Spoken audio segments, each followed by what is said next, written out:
Hello dear students, in today's lecture we are going to see one new concept from this chapter. This is very important concept students, on the base of which we are going to see construction of generators. Okay, so here this phenomenon is electromagnetic induction. Actually this phenomenon you have seen in your 8th standard. In this phenomenon what happens? The changing magnetic field in one conductor induces current in another conductor. एकदम सोपी अशी activity आहे याच्याशी related. काय आहे? So we are going to take one solenoid तुम्हाला माहिती आहे. To this one and we will attach the components of circuit like plug key and battery. Near this solenoid we will place one coil and at the one end of this coil galvanometer is connected.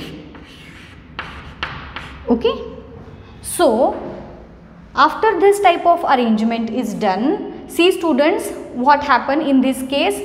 Suppose if we switch on or switch off the plug key, then the galvanometer shows deflection in its needle.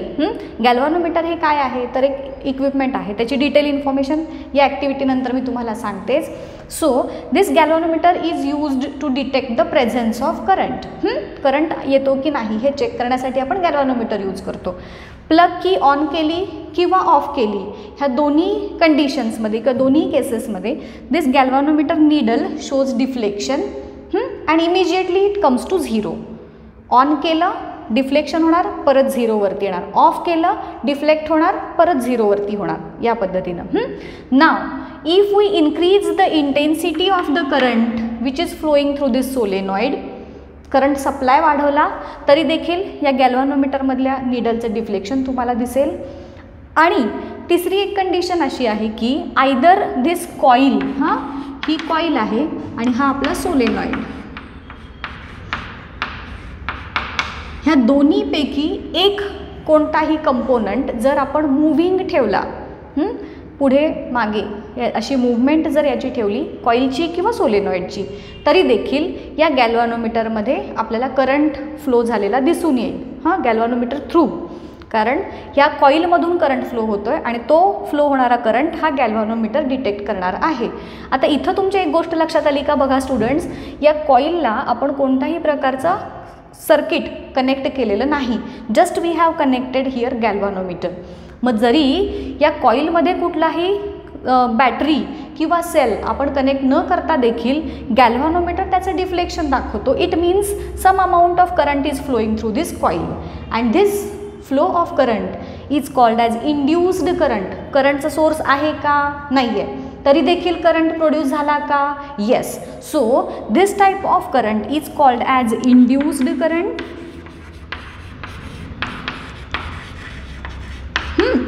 Now this production of induced current is called as electromagnetic induction.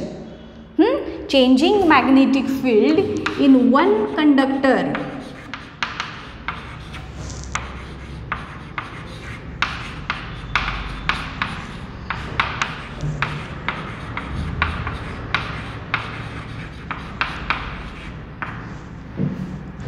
creates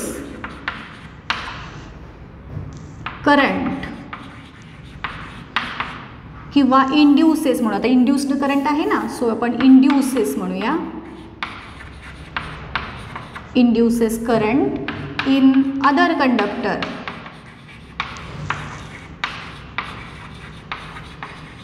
इथं काय झालंय, आपण इथे ह्या सोलेनॉइडमध्ये काय केलं, एकतर current plug key on किंवा ऑफ केली, करंटची इंटेन्सिटी वाढवली आणि कमी केली, आणि आयदर हा सोलेनॉइड किंवा ही कॉईल ह्या दोन्हीपैकी एक काहीतरी मूव्हिंग ठेवलं. ह्या तिन्ही कंडिशन्समध्ये आपल्याला काय दिसून आलं की ह्या कॉईलमध्ये करंट प्रोड्यूस झालेला आहे.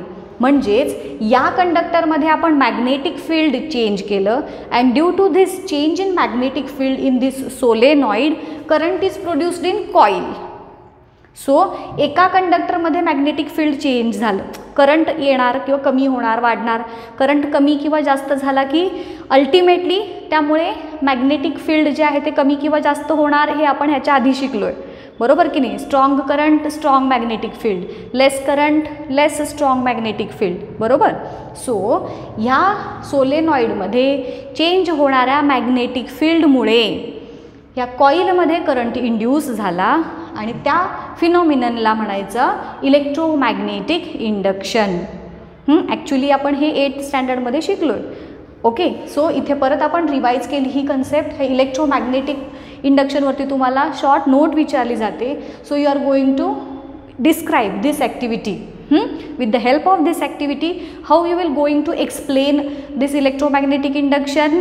You are going to tell that ही जी सगळी आपण अरेंजमेंट केली ती तुम्हाला सांगायची आहे थोडक्यात की whenever the current source of current or intensity of current is changed, or whenever the plug key is switched on or switched off, or the solenoid is moved, then current is induced in this coil. So this phenomenon of changing magnetic field in one conductor, due to this current is induced in another conductor, so it is called as electromagnetic induction, and this phenomenon was observed by Faraday. Michael Faraday नावाचे scientist होते आणि त्यांनी आपल्याला हा electromagnetic इंडक्शनची concept आपल्यासमोर सांगितली. ही concept कळाली. Short नोटला विचारलं तर एवढं सगळं तुम्हाला लिहायचं आहे. आता गॅल्व्हानोमीटर जसं मी तुम्हाला सांगितलं त्या गॅल्व्हानोमीटरवरती सुद्धा तुम्हाला नोट विचारली जाते. Okay. So what is galvanometer? It is an equipment which is used to measure the presence of current as well as direction of current.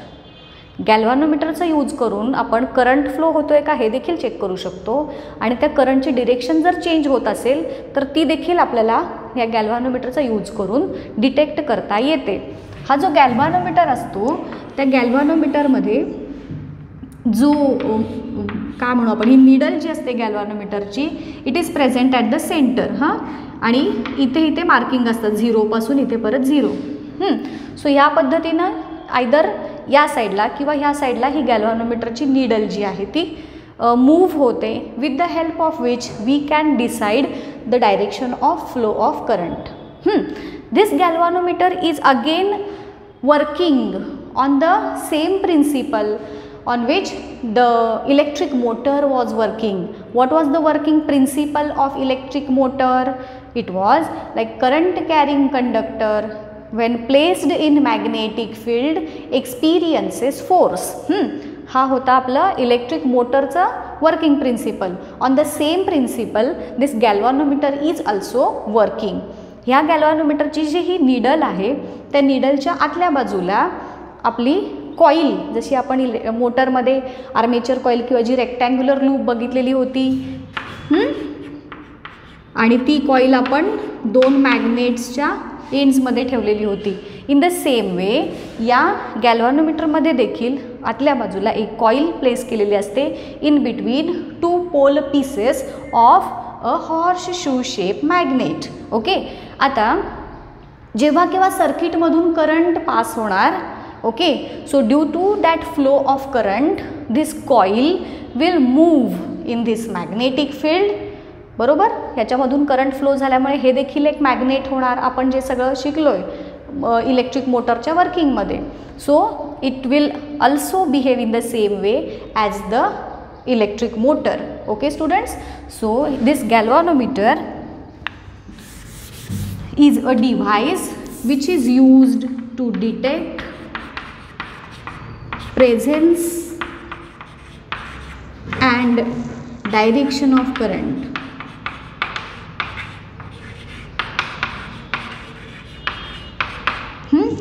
It is also works on the same principle, that is current carrying conductor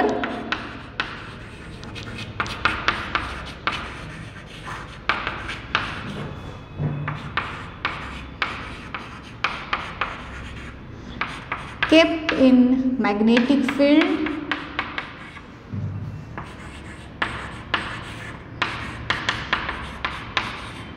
experiences a force. Now this galvanometer त्याची जी needle आहे जेव्हा current flow होणार एक बाजूला deflect होणार परत झिरोवरती येणार. जर आपण मॅग्नेटिक फील्डची किंवा करंटची डायरेक्शन चेंज केली, सपोज एक मी दाखवते तुम्हाला, हे पॉझिटिव्ह एंड हे निगेटिव्ह एंड आपण एक सेल जोडला, इथे एक काय आपला गॅल्व्हॅनोमीटर जोडला. आता जेव्हा करंट पॉझिटिव्ह टू निगेटिव्ह ह्या डायरेक्शननं फ्लो होईल तेव्हा ह्या गॅल्व्हॅनोमीटरची नीडल सपोज एका बाजूला डिफ्लेक्शन दाखवत असेल. ठीक आहे. आता मी काय केलं, ह्या डायरेक्शन चेंज केला, इकडे पॉझिटिव्ह एंड इकडे निगेटिव्ह एंड जर ठेवली तर ज्या बाजूला आधी ह्या गॅल्व्हॅनोमीटरची नीडल डिफ्लेक्शन दाखवत होती त्याच्या अपोजिट साईडला ह्याचं डिफ्लेक्शन दाखवणार. म्हणजेच जेव्हा तुम्ही करंटची डिरेक्शन चेंज करता त्याच्याबरोबरच गॅल्व्हॅनोमीटरच्या नीडलचे देखील डायरेक्शन जी आहे ती चेंज होते. With the help of which we can decide the direction of current. आलं लक्षात? गॅल्व्हॅनोमीटर हे equipment. Now the next part of this chapter is Faraday's law.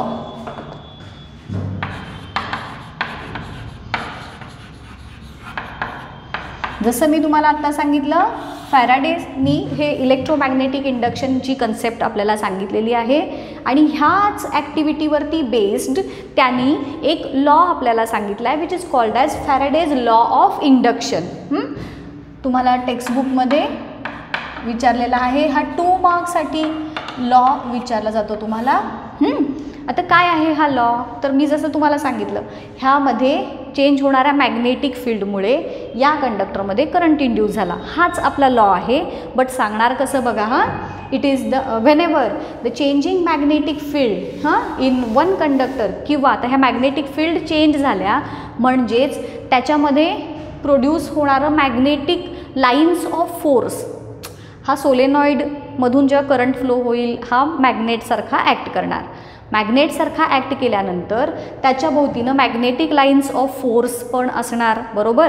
So या मॅग्नेटिक लाईन्स ऑफ फोर्स त्याची intensity जशी जशी change होत जाईल, कशी, एकतर स्ट्रॉंग करंट किंवा वीक करंट, करंट ऑन किंवा ऑफ केल्यामुळं आणि हे सोलेनॉइड त्याची मूवमेंट केल्यामुळे, ह्या 3 पद्धतींनी ह्या सोलेनॉइडमध्ये प्रोड्यूस होणाऱ्या मॅग्नेटिक फील्डची इंटेन्सिटी आपण कमी किंवा जास्त करू शकतो, की ज्याच्यामुळे त्याच्यामध्ये प्रोड्यूस होणाऱ्या मॅग्नेटिक लाईन्स ऑफ फोर्स पण चेंज होणार, होय की नाही. मग due to this changing magnetic lines of force या दुसऱ्या कॉईलमध्ये करंट प्रोड्यूस झाला and it is called as Faraday's law of induction. Proper लँग्वेजमध्ये हा लॉ कसा लिहायचा बघूयात आपण students. Whenever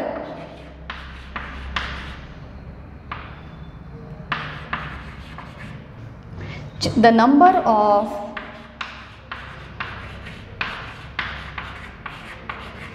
magnetic lines of force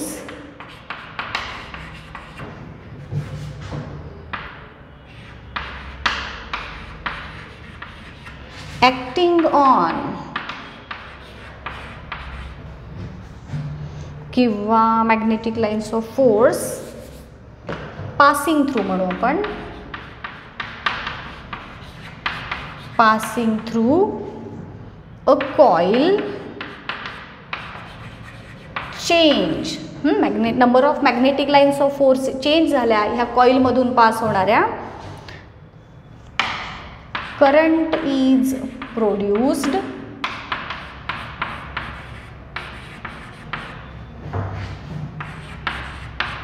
in it. So it is called as Faraday's law of induction. खूप महत्त्वाचा हा लॉ आहे. ह्या चॅप्टरमध्ये आपण बरेचसे लॉज शिकलो. पहिल्यांदा बघितलं आपण Fleming's thumb rule, right hand thumb rule, मग लेफ्ट हँड रूल, हा फॅराडेज लॉ ऑफ इंडक्शन. याच्यानंतर बघणार आहोत राईट हँड रूल जो आहे. सो हे सगळे रूल्स आणि लॉज जे आहेत ते खूपच महत्त्वाचे आहेत. या ॲक्टिव्हिटीवरती बेस्ड हा फॅराडेज लॉ ऑफ इंडक्शन आहे स्टुडंट्स. ओके, सो तुम्हाला ही इलेक्ट्रोमॅग्नेटिक इंडक्शन ही कन्सेप्ट कळाली असेलच. आजच्या लेक्चरमध्ये आपण इथेच थांबूयात. याच्या नेक्स्ट लेक्चरमध्ये आपण बघणार आहोत फ्लेमिंग्स राईट हँड रूल आणि अल्टरनेटिंग करंट ॲज वेल ॲज डायरेक्ट करंट ह्या 2 कन्सेप्ट्स. ओके.